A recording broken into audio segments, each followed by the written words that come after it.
এমন একটা ঈদ আসুক যে ঈদে সবকিছুর থেকে জামার দাম হবে কম, একদম রিজনেবল প্রাইস। আর পাকিস্তানি জামা। আসসালামু আলাইকুম গাইস, আজকে চলে যাচ্ছি বাজারে, উল্লাপাড়া যাব। তো আমার আম্মুকে কিছু কেনাকাটা, মানে আম্মুর জন্য কিছু মার্কেট করব বাড়ির জন্য।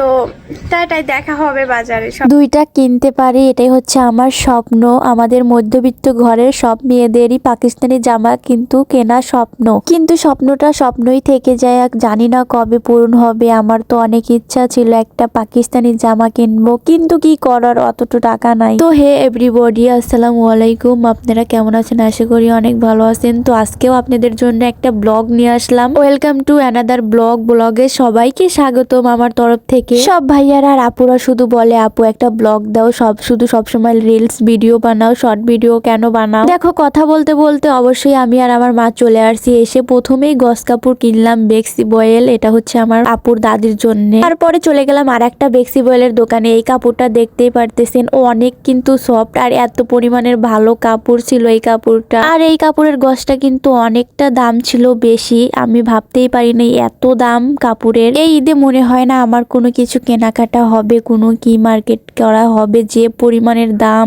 আমার তো শখ ছিল একটা পাকিস্তানি জামা কিনবো, কি করার, জেগে জেগে স্বপ্ন দেখলাম, স্বপ্নটা পূরণ হলো না। স্বপ্ন তো স্বপ্নই থেকে গেল, কি আর করব বলেন তো। আম্মুকে বললাম আফসোস করে আর কি হবে, আফসোস করতে করতে দর্জির দোকানে চলে আসছি, মানে টেইলার্সের দোকানে এসে প্রথমে জামাটা বানাতে দিয়ে দিলাম।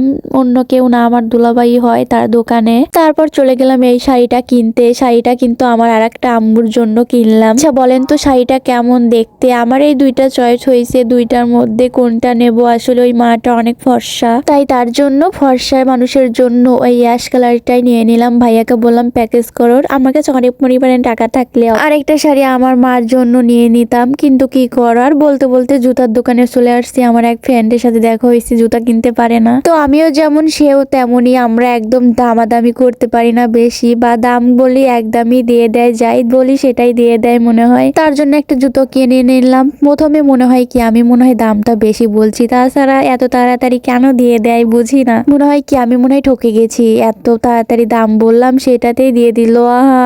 তো বলতে বলতে সবকিছু কেনাকাটা করে চলে আসলাম রাস্তায়, যেখানে গাড়ি দাঁড়িয়ে থাকে আমাদের উল্লাপাড়া ওভারব্রিজের সামনে।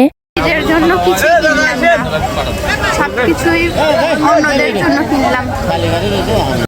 আমাদের উল্লাপাড়া ভাইয়েরা আপুরা যারা যারা আমার ভিডিও দেখে, তারা তো অবশ্যই চিনতে পারবে এই জায়গাটা। তো কিছু মাইন্ড করবেন না, আমি একটু দুঃখ প্রকাশ করলাম, সরি। তারপরে বাসায় এসে কয়েলের ডিম কিনে নিয়ে এসে একটা ভিডিও বানালাম। আল্লাহ হাফেজ, ভালো থাকবেন।